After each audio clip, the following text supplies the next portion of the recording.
Hello friend, second grade के paper leak की घटना के पश्चात सभी अभ्यर्थियों को दो राहों पर लाकर खड़ा कर दिया है। अब वे आगामी परीक्षाओं की तैयारी करें या अपने हक की लड़ाई लड़ें।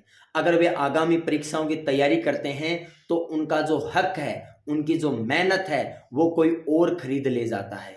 और अगर वो अपनी मेहनत और अपनी हक की लड़ाई लड़ेंगे तो आगामी परीक्षाओं की तैयारी वो नहीं कर पाएंगे, उनके लिए पर्याप्त समय नहीं निकाल पाएंगे और आगामी परीक्षाओं का भी वो मौका खो देंगे।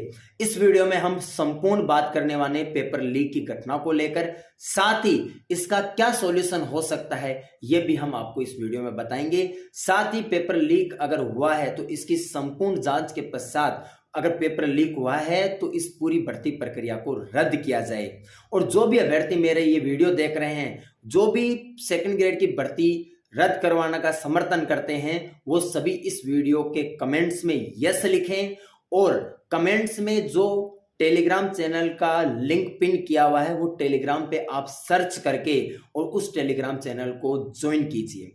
अपन बात करते हैं सेकंड ग्रेड 2022 का ग्रुप सी का जो पेपर है वो लीक हो जाता है। पुलिस की सतर्कता के चलते पेपर लीक करने वाले गिरोहों का पर्दाफाश तो कर दिया जाता है।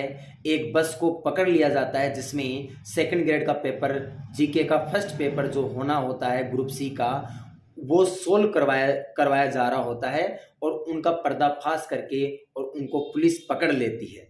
लेकिन उससे पहले ग्रुप ए और ग्रुप बी में कई विषयों के एग्जाम हो चुके होते हैं, जिसमें प्रत्येक विषय के लाखों अभ्यर्थियों ने एग्जाम दिया है। और कहीं ना कहीं ये एक बड़ा सवाल उठकर सामने आता है कि उन्होंने ग्रुप ए और ग्रुप बी में भी कहीं ना कहीं पेपर लीक करवाया हो तो उन अभ्यर्थियों का क्या होगा। तो सबसे बड़ी बात यह आती है कि अगर ग्रुप ए और ग्रुप बी में भी जिन जिन सब्जेक्ट का पेपर लीक हुआ है तो क्या इन्होंने उनके भी पेपर लीक किए हैं। सबसे पहली जांच तो ये होनी चाहिए। अगर ग्रुप ए और ग्रुप बी के पेपर भी लीक हुए हैं तो इस संपूर्ण भर्ती प्रक्रिया को रद्द करके और एक नए सिरे से भर्ती प्रक्रिया अपनानी चाहिए, जिसके द्वारा सभी अभ्यर्थियों को उनका हक मिल सके। साथ ही नई भर्ती प्रक्रिया में वो क्या प्रारूप अपनाएं ताकि पेपर लीक होने की जो घटना है इस पर रोक लगाई जा सके। पेपर लीक की घटना में जिस एक गिरोह का पकड़ा गया था, कहीं ऐसा ना हो वो तो केवल एक चेन सिस्टम हो, उसके बैकग्राउंड में बहुत सारे लोग काम कर रहे हों। क्योंकि अगर उनके पास पेपर आ गया है तो वो ऐसा तो नहीं है कि वो एक क्षेत्र विशेष में ही पेपर को बेचेंगे। हो सकता है वो राजस्थान के विभिन्न जिलों में अपने अलग अलग चेन सिस्टम बनाकर काम कर रहे हों और अलग अलग चेन सिस्टम के द्वारा पेपर बेच रहे हों। ये हो सकता है कि पुलिस की सतर्कता के चलते एक चेन सिस्टम को पकड़ लिया गया।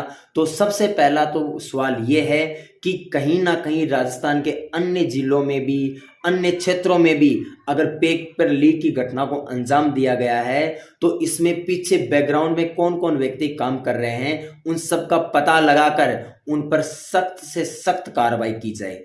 उसके अलावा सभी अभ्यर्थियों को उनका हक मिलना चाहिए। उनकी मेहनत और सपने कोई और खरीद रहा है, ऐसा हरगिज हम नहीं होने देंगे। बहुत सारे हमसे सवाल करते हैं, बहुत सारों के हमारे पास कॉल और मैसेज आते हैं कि आप क्यों इसके ऊपर वीडियोस बनाते हो, आप क्यों पेपर रद्द करवाने का समर्थन करते हो। तो अब आप ये मेरे को ये बताओ कि अगर अभ्यर्थियों के हक के लिए हम खड़े नहीं होंगे, आज अभ्यर्थियों को हमारी जरूरत है, अगर जरूरत के वक्त आप खड़े नहीं होंगे तो उसके बाद में आप कितना भी अपना डंका पीटते रहो, उसका कोई मतलब नहीं है। आज अभ्यर्थियों को रियल में जरूरत है।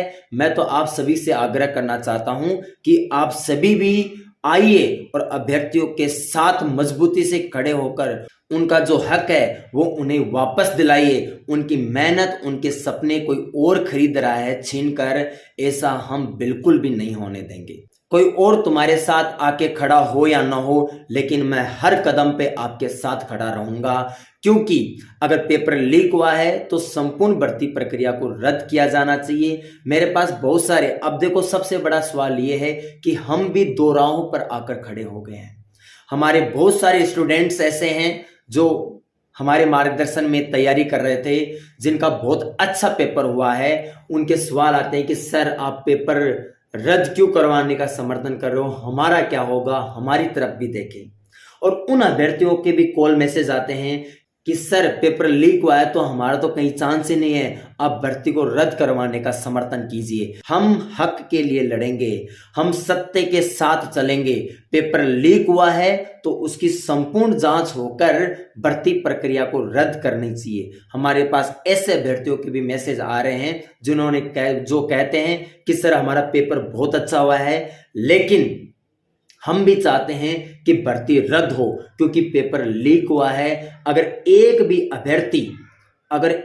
अभ्यर्थी पैसे देकर भर्ती में लगता है तो ये हम बिल्कुल नहीं चाहेंगे। चाहे हम दोबारा एग्जाम दे लेंगे, हम दोबारा एग्जाम देने के लिए तैयार हैं, लेकिन भर्ती में अगर पेपर लीक हुआ है तो संपूर्ण भर्ती रद्द होनी चाहिए। इसमें एक बहुत बड़ा गिरोह कहीं ना कहीं काम कर रहा होगा, क्योंकि तभी इतनी बड़ी घटनाओं को अंजाम दिया जा रहा है। हर बार सिस्टम में कहीं ना कहीं जो लीकेज है उसको दुरुस्त करके और एक नए सिरे से भर्ती प्रक्रिया का जो पैटर्न है वो अपनाना चाहिए। सबसे बड़ा पैटर्न जो मुझे लगता है वो ये है कि अब जो भर्तियां हो रही है उनमें प्री और मेन का सिस्टम करना पड़ेगा। प्री एग्जाम जो होती है उसमें सीधे सीधे 4 गुना अभ्यर्थियों को पास कर दिया जाए। अगर प्री एग्जाम में 4 गुना अभ्यर्थियों को पास कर देते हैं, प्री और मेन एग्जाम के बीच में लगभग 40 दिन या 30 दिन का अंतराल दे दिया जाए, जिससे कोई भी अभ्यर्थी पेपर नहीं खरीदेगा। उसे यह डर रहेगा कि अगर प्री का पेपर ले लिया तो कहीं मेंस का पेपर नहीं मिलेगा।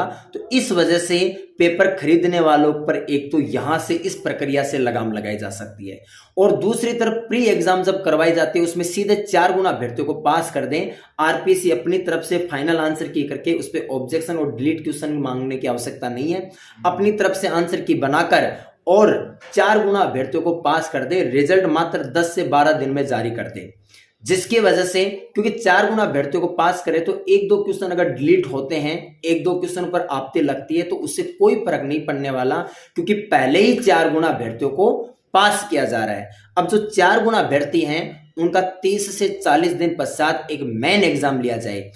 अब होगा क्या कि जो 4 गुना अभ्यर्थी है उनमें उनको पता है कि हर चौथे अभ्यर्थी का सिलेक्शन होगा, सारे इंटेलिजेंट अभ्यर्थी है, तो जो अभ्यर्थी होंगे वो ये सोचेंगे कि हमें पेपर खरीदने की आवश्यकता कहाँ है। हम अपनी मेहनत से ही, जब अभ्यर्थी को ये भरोसा हो जाता है कि हम अपनी मेहनत से ही अपना सिलेक्शन करवा लेते हैं, तो वो इस राह जाएगा नहीं। एक तो जो सबसे बड़ा लगाम लगाया जा सकता है वो इस भर्ती प्रक्रिया का पैटर्न अपनाकर लगाया जा सकता है। उसके अलावा और इसके अलावा इसका एक अलग ही पूरा कैडर बनाना चाहिए, क्योंकि आरपीसी विभाग कभी भी एग्जाम लेता है, आरएसएम एसएसबी बोर्ड कभी एग्जाम लेता है, तो ये एक ऐसा सिस्टम होता है जिसमें काफी सारे लोग इन्वॉल्व होते हैं, जहां पर राजनीतिक प्रभाव भी आपको देखने को मिलता है। अगर अलग एक कैडर होगा तो उसकी जिम्मेदारी बनेगी पेपर बनाना, पेपर बनाने के पश्चात पेपर फाइनल करना, उसके पश्चात उसका प्रिंटिंग प्रेस में जाना, प्रिंटिंग प्रेस में छपने के बाद में उसकी बाइंडिंग, फोल्डिंग, डिस्ट्रीब्यूशन से लेकर कंप्लीट जो प्रक्रिया होती है उसके लिए एक पूरा का पूरा सिस्टमेटिक कैडर बनना चाहिए और उस पर जिम्मेदार लोगों को बैठाया जाना चाहिए, ताकि इस पूरी भर्ती प्रक्रिया में कहीं पर भी पेपर लीकेज की घटना ना हो। का समर्थन करते हैं तो इस वीडियो के कमेंट्स में यस लिखें, साथ ही हमारा जो टेलीग्राम चैनल है उसको ज्वाइन कीजिए। जय राजस्थान, जय भारत।